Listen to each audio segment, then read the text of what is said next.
Hey guys, it's me to December, it's me, and I'm back again. And this time we're reviewing none other than, we can't guess, we had Wishmaster 1, we had Wishmaster 2, we had Wishmaster 3, and guess what we've got now? Wishmaster 4, The Prophecy Fulfilled, which came out in 2002 and was recorded back to back with Wishmaster 3. You can tell. Straight to video. And to be honest, this movie is funny in a lot of ways. But the biggest problem is that it's not really a horror film. I mean, it is, but it's not. We'll get into that in a minute. So, it was directed by Chris Angel. Writers were Peter Atkins, John Benjamin Martin, and it stars Tara Spencer-Nairn as Lisa Burnley, Michael Trucco as Stephen Verdale, Jason Thompson as Sam, John Novak reprises his role as the Djinn. And to be honest, even though I like Andrew Divoff's Djinn, I do like John Novak's. I do like it in a kind of cheaper way, if you know what I mean. I mean, that's what I'm saying, you know. I love the John Novak's Djinn, but in the cheap way. Like for instance, you know, when you watch a franchise and they'll have the first ones, they're really good, they're really well done, and then the other ones get really, really cheap, like that. Then you got Victor Webster as Hunter. That's all that matters right now. So, the movie starts off with Lisa and Sam, a married couple, have just bought a house. And they get off their bike and they have sex. And we see the scene within the first 5 minutes. And you're like, woohoo! Yeah, get in there, my son. Get in there. Because I would. So, that's when husband said, leave, get on a bike. Sam has an accident. And he ends up in a wheelchair. Thus, him and Lisa have big, massive problems. He's very rude to her, very aggressive with her. He says things about how he can't get up for her anymore. Yet he can watch porn. And you're sitting there going, mate, you've got a partner here who's looking after you. She's there for you. She's giving you everything you bloody need. And you're going to watch porn instead. And you're telling her that you don't find her attractive anymore. Well, you know what? That's charming, isn't it? I mean, come on. If a woman's doing something for you, appreciate it, man. You know what I mean? So I was like, you know, so, right in the face. That's what I kept wanting to do. So they've got a lawyer called Stephen Verdale. And he's got feelings for Lisa. And he wants to be a part of her life and her leave Sam. Yeah. So there's a love triangle going on. But that's not it. That's not all. The Wishmaster gets, well, the Djinn, gets unlocked doing sex. From what I heard, it gets unlocked. He gets out and she touches the stone. Lisa touches the stone and then she sees him in the fire zone. And you're sitting there going, uncomfortable. So she gets a bit creeped out and she leaves. So later on, Stephen basically gets killed by the Djinn. And the Djinn takes Stephen's identity. Like Andrew Divoff was the Djinn, and the professor in the third one, who was god awful and boring, was in the third one, you know. So here we are, we're in the film, and he's starting to talk to her, and he gets more aggressive with her sexually. Like, I think we belong together, Lisa. And she goes round his office. And he says, wish for it, and it'll come to him. She goes, I wish this could be sorted out. So he calls the bloke up. There's all this really cool mixture of words and innuendo. Because he's on the phone, he goes, oh, I wish you didn't cut your nose off to spite your mouth, right? And the guy's cutting his nose off because of what he's saying. And he says things like, oh, I've got that gun in your mouth. Oh, and then when the bloke's like, oh, he goes, shoot. And you hear the gun bullet and that. But it's a lot better than how I just described it. It's a lot better done, you know. And so this is where the wishes come on. Most of the wishes are terrible. Like, it's a bit where he's in a restaurant with Lisa, and the girl goes, I wish someone would kiss me like that. And he goes, wish granted. And then all these people just go, mwah, mwah, mwah. Oh no, you don't see any of them go and suffocate her with their tongue like they should have done. So fast forward through the film, you've got Sam still being an a-hole, and he's going, oh, you want to sleep with Stephen? or have you slept with Stephen because that's what you want to do? And you're like, well, stop saying that she doesn't give you wood anymore, mate. Stop putting her down. Show her some respect. So there's a bit where Lisa says to Stephen, obviously the gin, I wish Sam could walk again. And he gets to walk again. He's in a lot of pain and he's sitting there. Stephen's sitting there going, ooh, that's all right, it's done, you know, in his head. And Sam's walking a lot about. And what does he do? He doesn't get off with Lisa. He doesn't show respect. He goes, I'm going to go and get a beer. And I've cut my hair. And I'm going to get myself some piece of, well, you can guess what? Some action. You're sitting there going, what? So then basically you see him and Stephen at the nightclub thing. And Sam goes, does Lisa know you're here, Stephen? Does she know the type of man you are? And Stephen goes to him, the gin obviously, says to him, oh, now but you can walk. Don't you wish you could get a woman like this? Don't you wish you could, Sam? All you got to do is wish it. So there's this fire act going on the stage because Sam storms out. And the gin, Stephen, looks at her and he touches her and the big burly bloke comes. You know, those people that are like security. He goes, this is a good way of getting thrown out, blah, and he kicks him out. So as he's out in the street, all you keep hearing is this. I can do whatever you wish. And he just sounds like, and that's going to sound bad, but it sounds like he's really creepy. Because he goes, wish it and it's yours. Your wish is my command. And the bloke's like, shut up, and kicking him.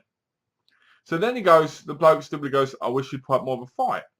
So when he turns around, John Novak, as the gin is back, because you don't see the gin hardly at all in this movie, and he goes like this. Oh, you want to fight, do you? Oh, yeah. Oh, oh. But he doesn't. But then instead of having a boxing match, which would have been funny, he just grabs hold of his hand when he goes to hit him, breaks it, he burns his other hand, lifts him up, and puts him through a pipe for his chest.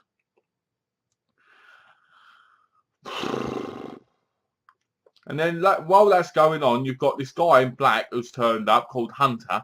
And he goes into a shop and he says to this older woman, where is she? The woman who opened the curse. If she grants the third wish, we're doomed. And the woman obviously thinks she's crazy. So what does he do? He cuts her head off. Ah! And he runs out. And all I kept shouting out was, there can only be one. Because it reminded me of Highlander. Because he was running down the road with the sword and everything. So he comes across Lisa in a car and she stops. And he says, before he gets around to her, he goes, I can't let you I can't let you grant the third wish. I can't let you live to do the third wish. And she goes, huh? And he pulls out his sword and he's chasing her down the road. Really badly. Down the road, like. So the car turns over and he's chasing her. And you're sitting there going, oh no, he's going to kill her. He's going to kill her. And then Stephen turns up, hits her and goes, run, Lisa, run. And you're like, how the hell did he get there? And then he says to Hannah, oh, you've been for 1,000 years. Me and the gin will reign supreme, but not before I kill you, because it would be a bitter, happy ending. Oh, yeah, the gin will rule the earth, and you will die. And all I kept for him was like, it felt like listening to the Ultimate Warrior from WWF at the time.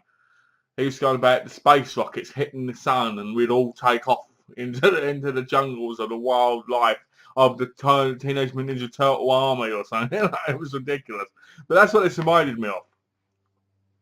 So they fight, and Stephen has got him on the ground. Jin's got him on the ground. I'm sorry, he says as John Novak as the Jin now. And he gets him on the ground. He says to Hunter, would you like to wish for a second try? And you're like, okay, I guess that guy's soul is a lot stronger if he gets it. And he goes, I won't give you the pleasure, Jin. And then he kills him. And then this big light comes down and shoots him up.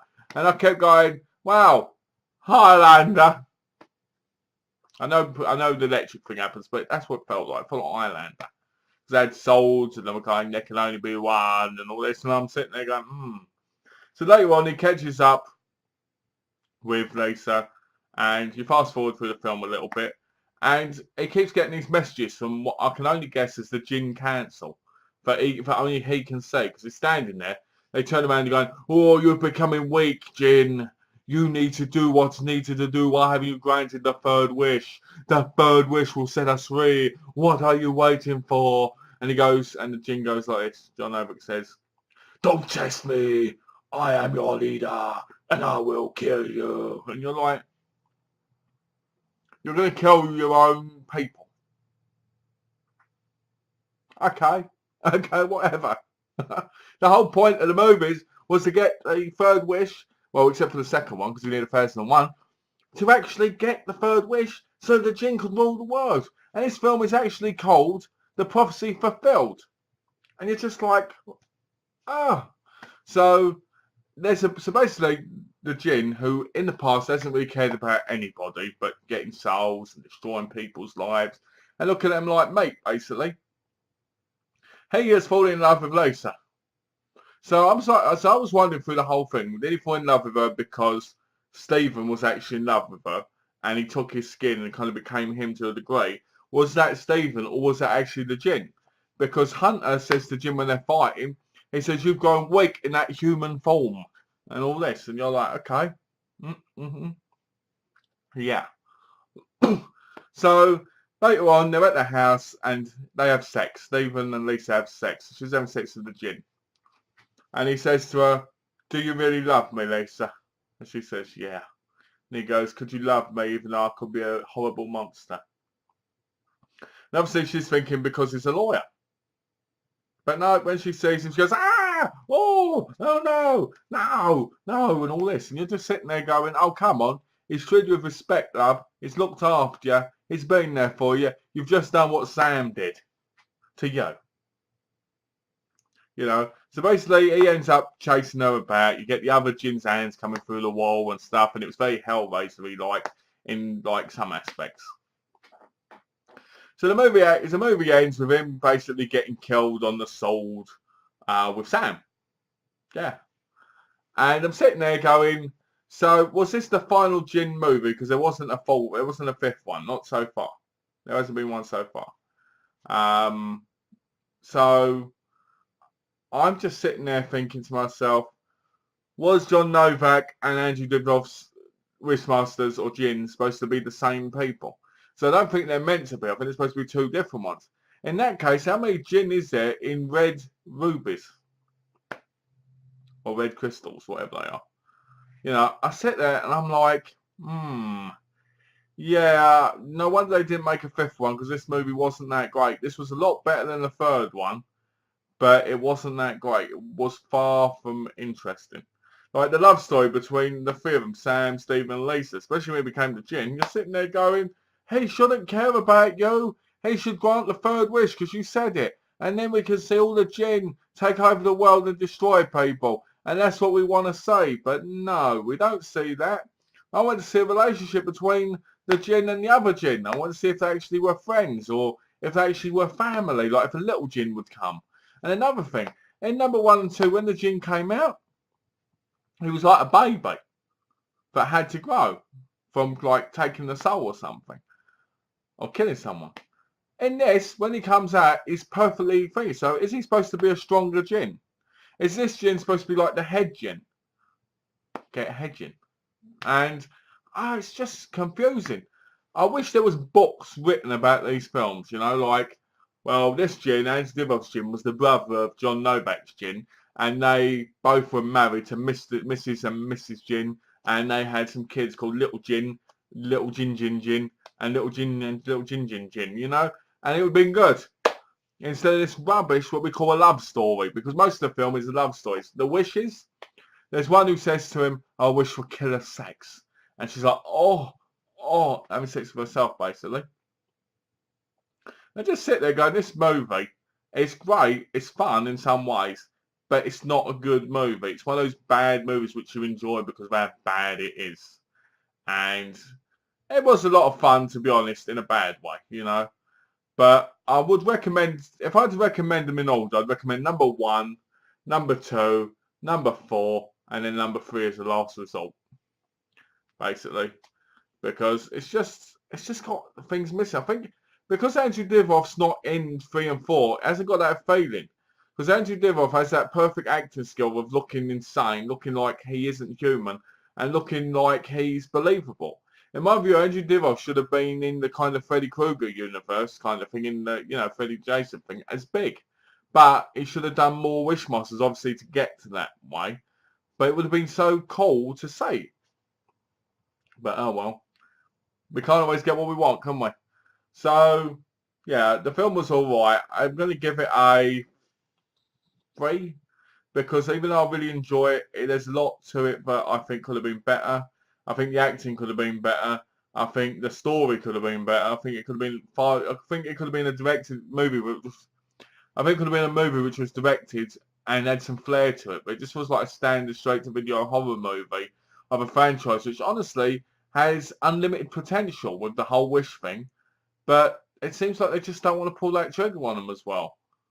So that's disappointing. So maybe we'll get a remake, I guess, of the Wishmaster eventually, where they use all blood and gore and stuff, you know. But yeah, this film was very disappointing.